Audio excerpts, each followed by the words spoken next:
তাহলে আমাদের ওয়াদা করতে হবে এমনভাবে যেন আমি ওয়াদাটা রাখতে পারি। এখন দেখেন, আমরা বলি না যে ভাই আপনি এই কাজটা আমাকে করে দিয়ে, আচ্ছা ইনশাল্লাহ করে দিব, ইনশাল্লাহ আমি কাজটা করে দিব, বলি না? কিন্তু আমার মনে মনে থেকে আমি কাজটা করবো না। আমার মনের ভিতরে আছে আমি কিন্তু কাজটা করবো না, কিন্তু আপনাকে ইনশাল্লাহ বলে দিয়ে আমি ছেড়ে দিলাম। এখন তিনি মনে করলেন তিনি তো ইনশাল্লাহ বলেছেন, এখন ইনি কাজটা করে দিবেন, কিন্তু আপন মনে একদম সুন্দরভাবে তিনি চলে গেলেন।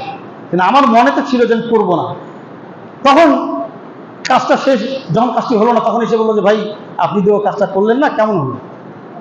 তখন সে উত্তর আমরা দেই সাধারণত এইভাবে যে ভাই আমি তো একবারে না দেওয়ার জন্য ইয়ে করি না, আমি তো বলেছিলাম ইনশাল্লাহ বলেছিলাম, কিন্তু হয়নি। এটা একটা প্রতারণা। ইনশাআল্লাহ দোয়াই দিয়ে, এই দোহাইটা দিয়ে আমরা পার পেয়ে যাই, এটা আল্লাহর সাথে প্রতারণা, এটা আল্লাহর সাথে সরাসরি প্রতারণা। আল্লাহ তাআলা জানছেন, ইয়ালামু মা তাসনাউন আলিমুন বিযাতিস সুদূর, আল্লাহ তাআলা অন্তরের সব খবর জানেন। আল্লাহ তাআলা আমাদের অন্তরের এবং বাইরের সমস্ত বিষয় সম্বন্ধে খোঁজ খবর রাখেন। তা আমরা এই যে যখন বলি যে ইনশাআল্লাহ ইনশাআল্লাহ বলি, এটা বলার পরে যখন আমরা কাজটা করি না, আমরা হয়ে যাই মুনাফিক।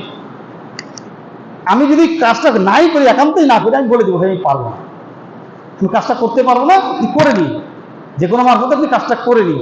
কিন্তু আমরা কি বলি, ইনশাল্লাহ করবো, কিন্তু কাজটা করলাম না। এই যে ওয়াদা রক্ষা করলাম না, ওয়াদা রক্ষা করলাম না, যার কারণে আমি মুনাফিক হয়ে গেলাম, মুনাফিক আমি হয়ে গেলাম।